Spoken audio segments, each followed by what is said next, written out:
The views and opinions expressed on Reasonably Speaking are those of the speakers and do not necessarily reflect the policy or position of the American Law Institute or the speakers' organizations. The content presented in this broadcast is for informational purposes only and should not be considered legal advice. Please be advised that episodes of Reasonably Speaking explore complex and often sensitive legal topics and may contain mature content.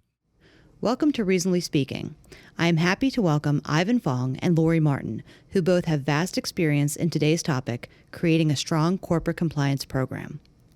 Ivan is Senior Vice President of Legal Affairs and General Counsel at 3M. Prior to 3M, Ivan was nominated by President Obama and unanimously confirmed by the U.S. Senate to serve as General Counsel of the U.S. Department of Homeland Security. Ivan has also previously held positions with Cardinal Health and GE. Lori is a partner in the New York office of WilmerHale. She is an experienced litigation and enforcement attorney and has an extensive compliance practice, where she helps numerous clients audit and strengthen their current compliance programs. Lori and Ivan, thank you for joining me today on Reasonably Speaking. Let's begin by talking generally about corporate compliance. Ivan, maybe we'll start with you. Why is it important and why should companies care about this? So thanks, Jen. I think if you look at the headlines or even think past several years, corporate compliance has really become increasingly important. And I'd say for just a couple of reasons. First, at the very least, boards and senior management have a duty and obligation to ensure that the organizations they oversee comply with the law. So being a responsible corporate citizen is part of their duty. Second, corporations increasingly care about their reputation and headline risk, reputational risk, whether it's with their customers, their shareholders, their employees, and their communities. So there are many stakeholders who look to companies' compliance for whether to do business or to interact with the organization. And that leads to my third point, which is done well. I think having a good, strong corporate compliance program can be a competitive advantage because in this day and age, people don't trust, I think, organizations the way they used to, and it's important to build that trust with again, customers, investors, employees, and communities.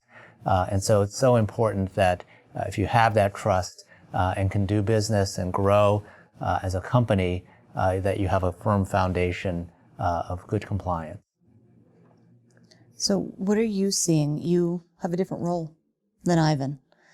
He's in-house at 3M, as we know, and you're hearing from a lot of different companies every day. Do you agree that what you're seeing basically is this series of needs that a company has to meet in their compliance programs?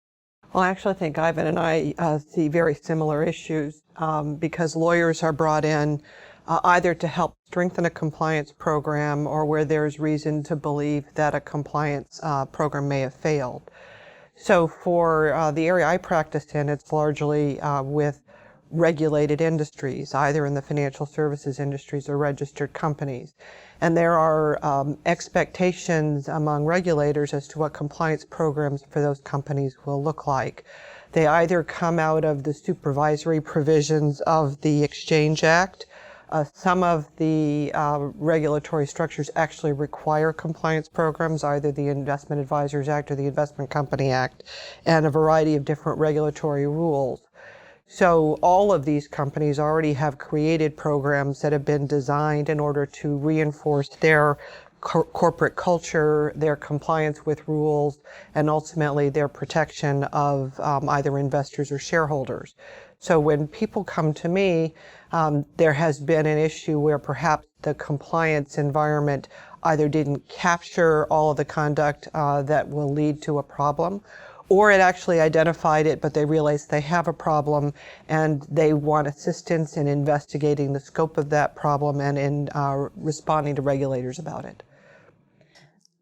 So you mentioned these regulated industries and that there are certain things they have to meet. Mm-hmm. So would you say compliance programs look pretty similar across industries and companies? Or is this something that ends up varying widely because not every industry is a regulated industry?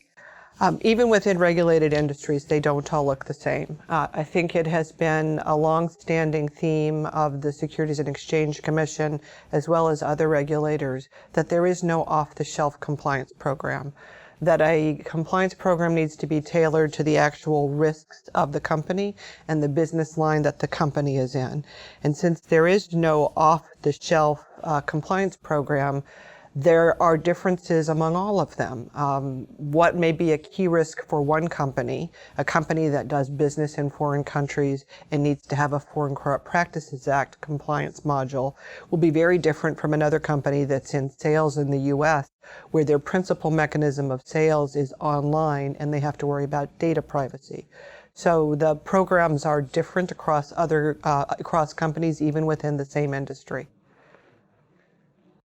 So I agree with that exactly. There is no one-size-fits-all.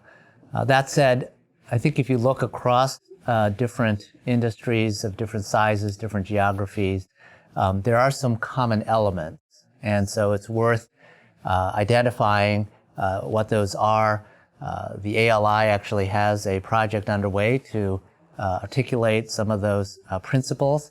But for example, having the right people, having the right processes, using the right technology, again, tailored to the industry, geography, risk, those sorts of things, and having a program that focuses on prevention, having an aspect of the program focus on detection of compliance concerns, and having a way to respond to those concerns.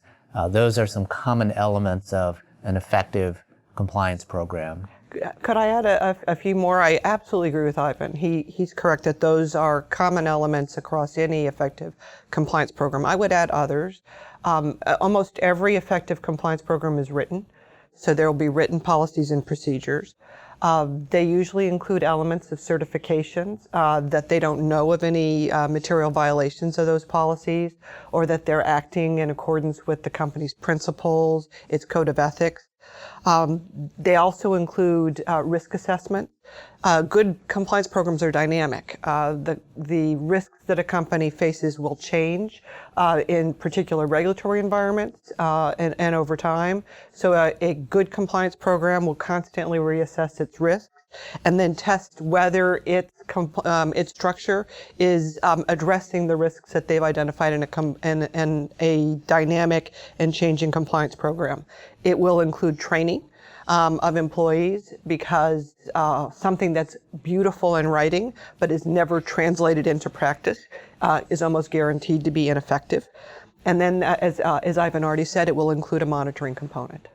Yeah, that's very true, the training component. So you mentioned some specific examples, the data privacy example, the Foreign Corrupt Practices Act example.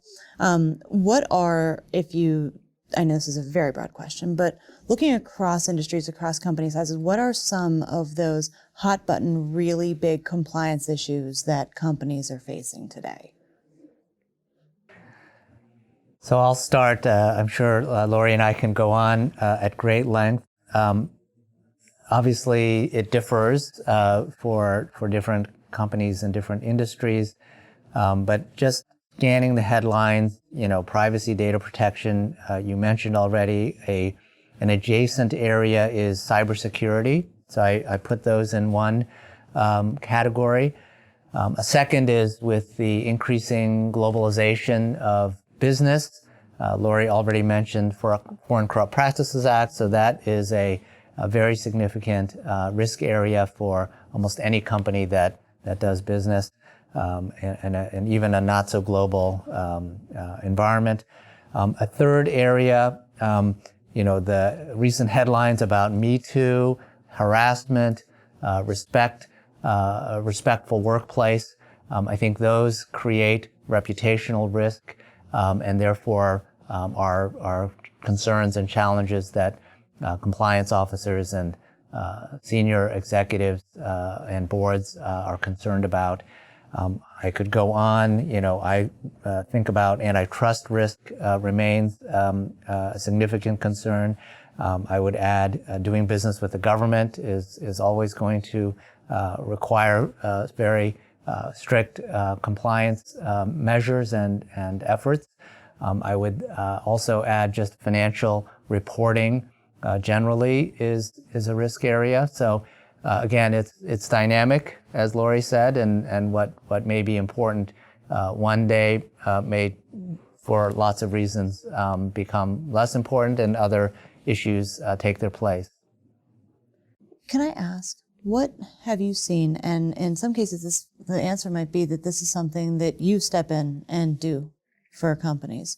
But with something like a Me Too movement, when a company all of a sudden is maybe not facing something yet and they haven't had anything go wrong, but they see that it could be something on the horizon, they look back at their compliance policy and they don't have a strong policy in place.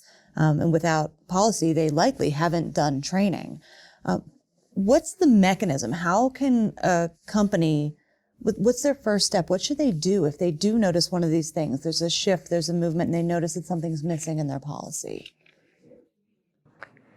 Again, I can start, and I'm sure Lori has filled in. I have a recent example of that where we had a facility that is used for a variety of purposes, but we have customers and employees engage in this physical location, and it's a location where there's alcohol served, and we took a look at our policy and decided that we needed to update it, and so we did, and we're doing training now, and we added some procedural steps. There is a formally designated host.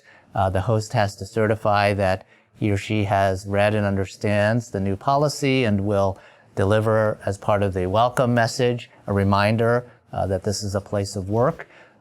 There are more signage about responsible behavior.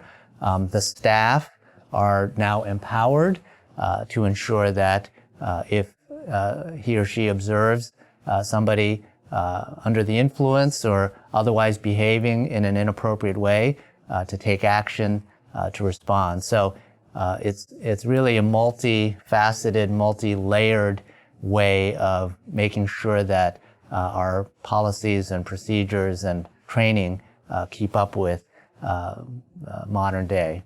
So let me say why I liked Ivan's response to that question, because as the question's framed, it starts off as we think there's a gap in our procedures.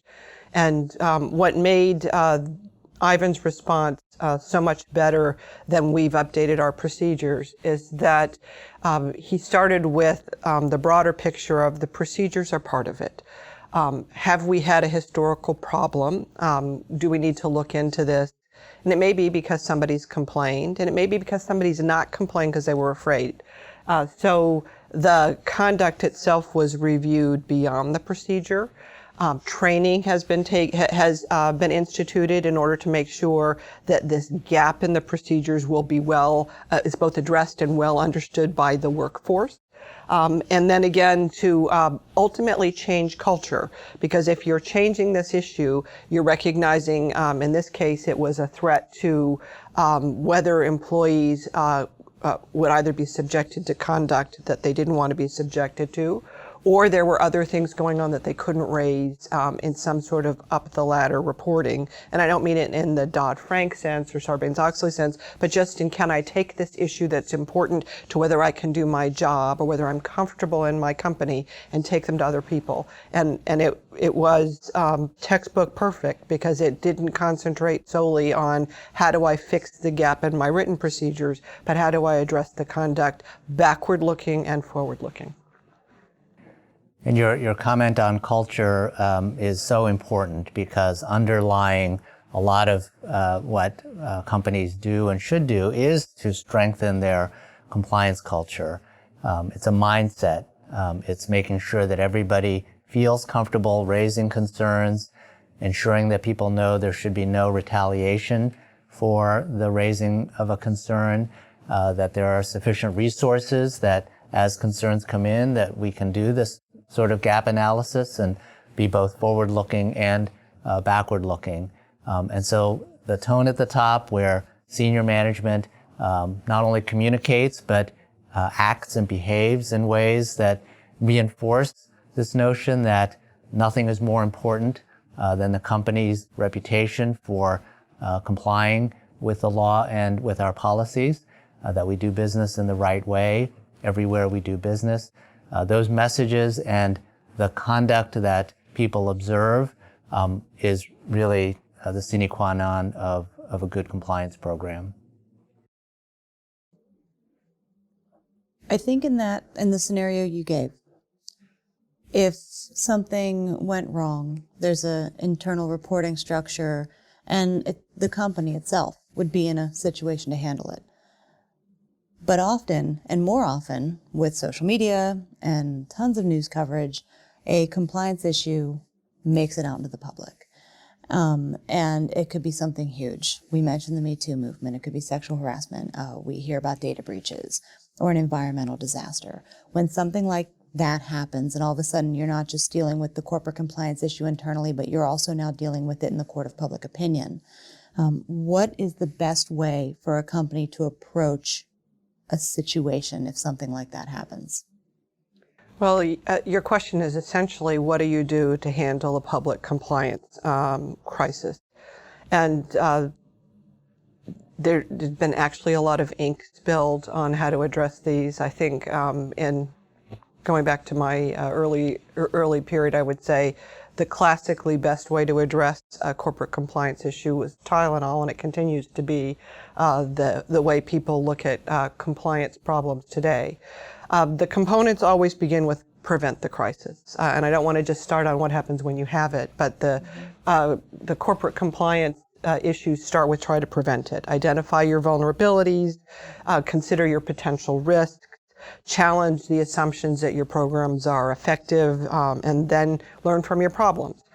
If your prevention problem, your prevention of the crisis has not been effective, we're still not at the point where you're addressing it, prepare for the crisis in advance.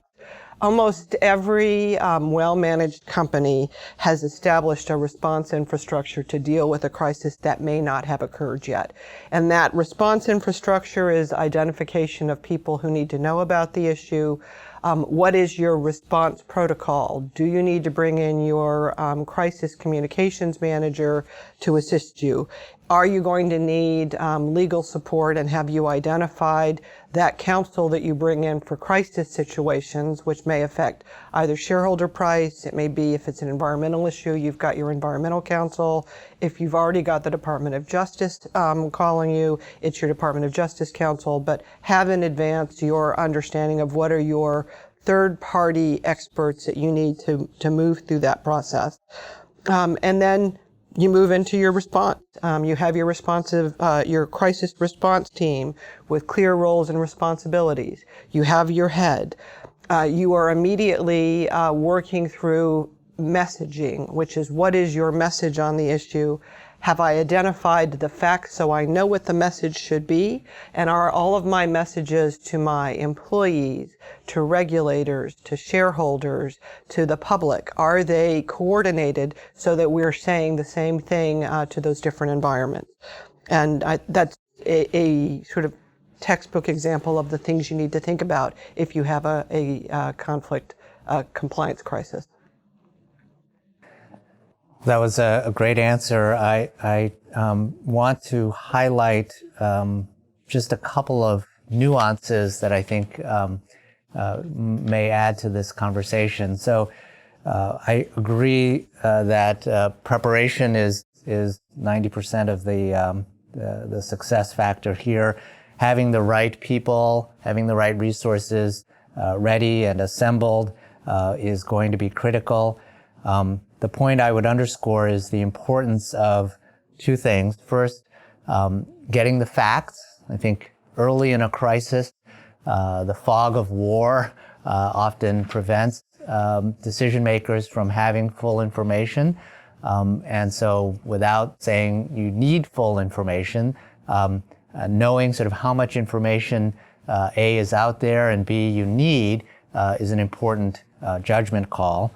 And then secondly, to ensure that the crisis team has the right representation, is cross-functional in the sense that you typically will have somebody from legal, someone from the human resources function, communications, sometimes investor relations, and some subject matter experts. So if it's a data breach, you'll have your IT security team. If it's a environmental or health or safety issue, there are EHS experts or supply chain manufacturing people who can fill in sort of how this occurred and then what do we do going forward. Laura, you mentioned the public communication piece. I also agree that that's a significant challenge.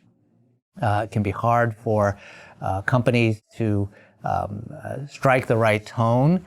There is tension between often the legal team and the communications team. The company will typically want to express some empathy for those affected. And again, there's a line between that and accepting sort of legal responsibility. The company will want to accept responsibility to fix the things that it can fix, but again, not making commitments that it later will come to regret. And third, I think it's important to communicate that the company wants to ensure that this will not happen again, that we are going to step back after the immediate crisis or even during the immediate crisis and look at the underlying, whether it's a process failure or control failure, and make sure that those processes are revised so that this doesn't occur again. So there are many moving parts to the crisis management piece. I will give one example to illustrate the tension. Most people will remember back in April of 2010, the Deepwater Horizon oil spill. There was a debate at the time regarding whether to disclose sort of an estimate of the rate that the oil was being discharged into the Gulf of Mexico. Some of the scientists and others weren't sure. There was not good data. The communications team, again, I don't have any inside information, so I'm reporting this or sharing this sort of second or third hand. We all remember the pressure from congressional leaders, from other elected officials, from the public, from the media, to know, so how much, there was a camera focused on this underwater, how much is actually coming out.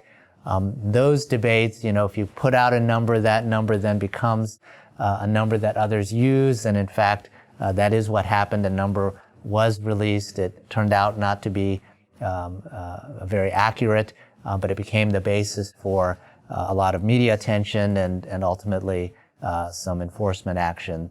So that can be a very difficult question for the company to answer, which is how much information to disclose when, wanting to have good facts out there and yet not being able to say, I can't give you an answer right now. Ivan's example was, I think, representative of what we often see in crises, that the media and government and others have captured some interest in a big event. And the company wants to be able to respond to what they may feel is unfair statements or unfair statements about what they have done or what the impact of conduct is or even their culpability. And there will constantly be pressure on those within a company who think they can't be silent because the silence suggests greater guilt than is fair. And those within the company, frequently the control group, the second line defense, like lawyers and others, that if the company is going to speak, they have to speak truthfully, and they may not know all of the facts at the time that they are, even with the best of intentions, sharing information that will later prove to be inaccurate based on information that was not available at the time statements were made. So it's, I think the point that Ivan's example illustrates is that you need to be truthful. You can't hide the key facts, but sometimes knowing what the true facts are will take more time than would have been anticipated when the crisis is in the public attention. I think this next question is a pretty clear answer, but this is important. There's a lot at stake for the company, for the employees. So you two have been doing this for a long time, and I'm sure you've seen a lot of outcomes. I'm going to break what was going to be my last question into two, because there are people, small business owners with small amount of staff, who may not have started to write down. It was one of your first things that you said. It's really important to write this down. And then it's really important to train on what's been written down, because writing it down isn't enough. What would you tell a small business owner who may not have any true written down compliance policies or procedures to handle if there's a complaint? Do you have just a few small pieces of advice for somebody in that situation? So I would say maybe to a small nonprofit, which I have some experience with, to the leader, the first thing I would say is act with integrity yourself. It goes without saying, but I think it's worth reminding ourselves that people pay attention to what you do and to what you say, but more importantly, how you make critical decisions. And so if you are winking and nodding at compliance failures, I think people will come away with the message that this is how we do business in this organization. So my first point would be set a good example, be a role model, talk about the importance in this organization of doing the right thing. The second thing I would say is cultivate a strong culture of both trust and integrity, ethics and compliance.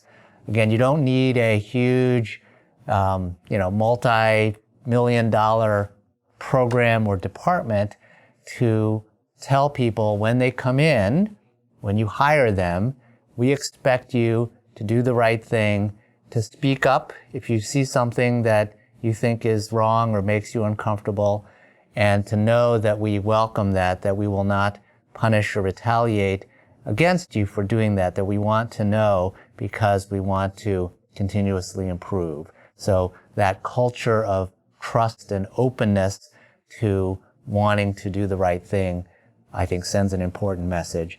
And the third is really to have some minimal amount of governance and process. So designate somebody, even if it's a small business, there has to be somebody can go to report or disclose. Sometimes it is a lawyer, maybe it's the chief operating officer, maybe it is somebody on the board, right? Designate somebody who will at least be the point person, not to have that person own compliance, because as we've said earlier, I think compliance is something that is distributed within the organization, but to be a focal point and to drive some minimal amount of process. So make sure that people don't have conflicts when they come in, make sure that they do the harassment training, that just, in this day and age, even a small company, I think setting aside time once a quarter, once a year to talk about how we expect people to behave,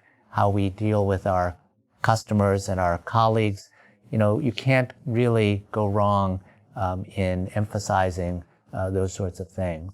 So that is definitely very different from a company that's an established compliance program. And you gave a great example of finding something within the company that you decided to strengthen.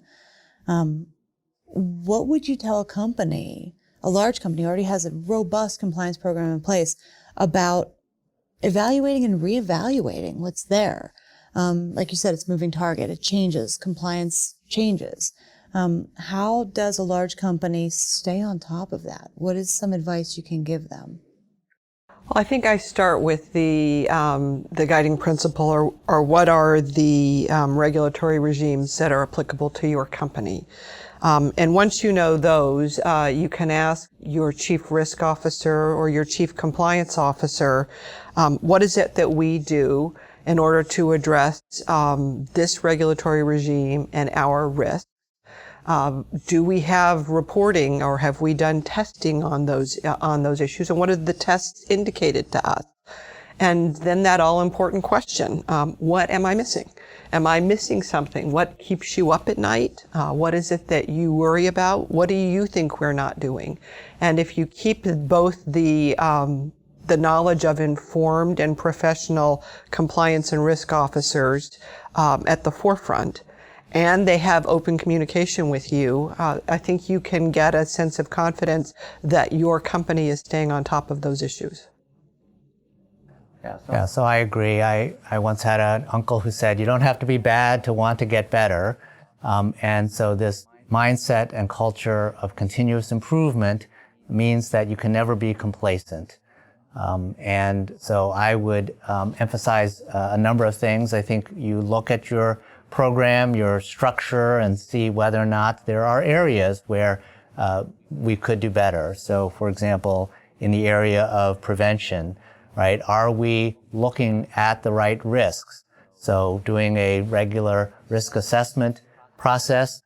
Many companies will have an enterprise risk management or ERM process or project where lots of data, external and internal, are evaluated to identify changing risk profiles within and for the company. I think one should also look at the training to see if it's effective. Are you addressing the right audiences? We, for example, at 3M have recently made a big push to deliver training to our sales force, our entire sales team, which we previously had done through online means. Now we're doing more and more in-person training and education because we find that to be much more effective. In the area of detection, I think a very significant challenge has to do with the comfort that people have in speaking up in reporting concerns. And we measure the rate at which we raise concerns. So there's benchmark data for every 100 or 1,000 employees, right? How many reports do you receive? And if we are well below that, we want to understand why and what we can do to communicate more about why it's important that we hear of concerns that are out there. And then finally, in terms of response, doing an investigation, making sure we do it, reasonably quickly, that we get to the accurate and complete facts. I mean, there's always room for improvement in responding to compliance concerns. The final couple of points, I think there's a lot of conversation about the right metrics. So trying to think about how do you measure the effectiveness of a compliance program? And secondly, the use of technology. Are there ways we can organize ourselves better through technology, or even do the training and outreach, use social media to remind people, use other things like cell phone or mobile device apps to deliver advice in real time. So if somebody is with a customer, the customer gives the person a gift, and the person needs to know, can I accept this gift? Right? It'd be nice to pull out your phone and hit your app and say, how much can I accept as a gift? What's the test? What's the standard? And that way the person doesn't have to call home and say to the compliance person, right, can I accept this gift? Or worse, say to the person who gave it to you, thank you for this gift from last week, but I can't accept it and I'm sending it back. So one thing that I've heard both of you say numerous times, and it sounds like the key is prevention. And so really, I think just having that strong program in place, training in place, and response as the following, not just the response of the company to the complaint, but also the openness of the company to receive the complaint. Does that sound right to you? Is that really the prevention and the response that will prevent the crisis? Well, I think that's the start. The best value for your compliance program is preventing violations. That's not to say that a very well-run compliance program is not going to have violations. There will be violations even when you've trained, even when you get certifications, even when people understand the procedures. Sometimes they're inadvertent and sometimes they aren't. But the best value for preventing a compliance failure is the prevention of that problem. So 2 points to add to this great discussion. So the other point I would make in prevention, in addition to training, is audits. I think it's important to be proactive and identify parts of the organization where every so often we should do either an evaluation or a deep dive. So we will send a team to, usually it's a remote location because that's where people we feel who are more distant from headquarters may not fully hear the messaging that is coming out. And so we will sit down with groups of employees, try to interview as many people as possible, look at their records, and really come back and tell our compliance team, and we rate them, whether they're effective or whether there's room for improvement.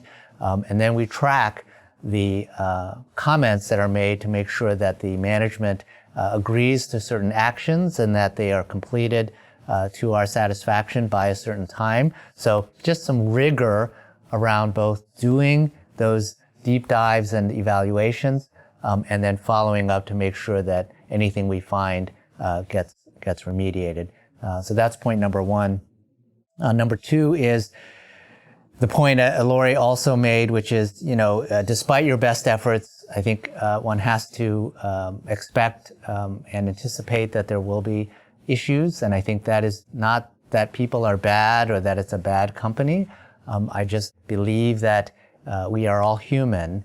And when I give presentations on this topic to new managers or new executives, I recommend a book. I don't know if I'm allowed to recommend things. I'm actually not going to get the name quite right.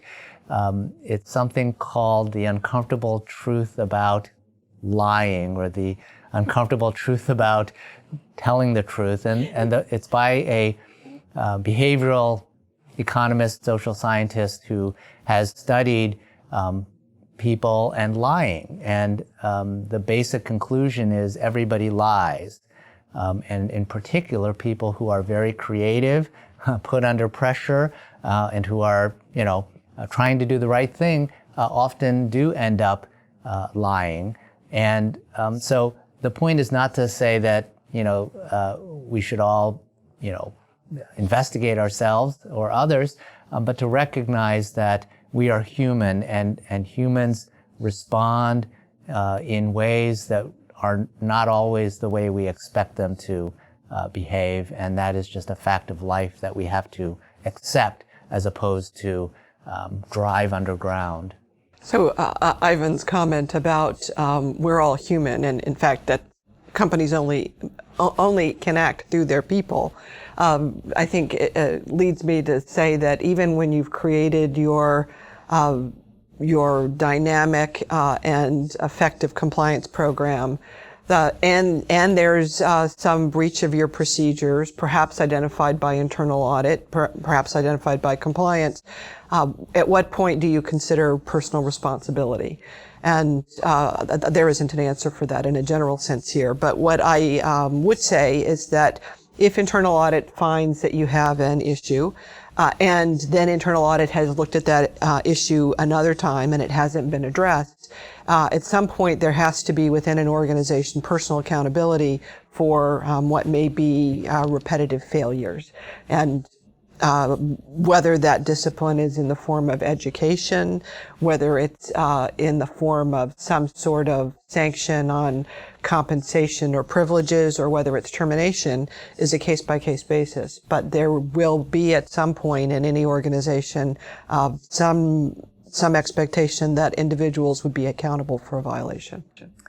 I couldn't agree with you more.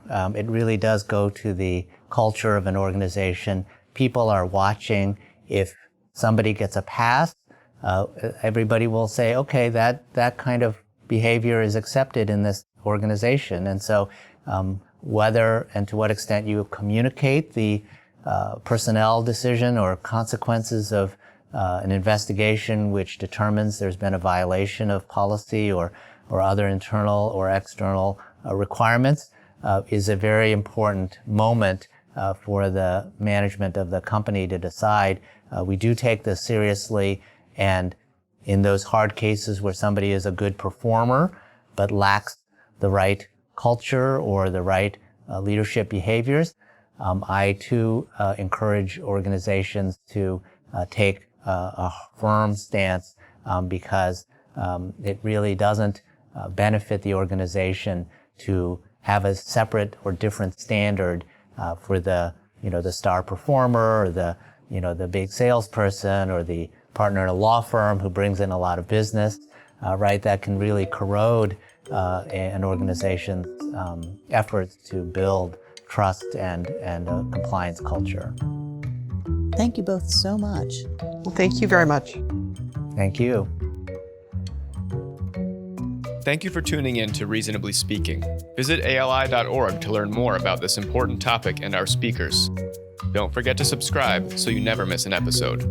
Reasonably Speaking is produced by the American Law Institute with audio engineering by Kathleen Morton and digital editing by Kristen Evans. Podcast episodes are moderated by Jennifer Marinigo, and I'm Sean Kellum.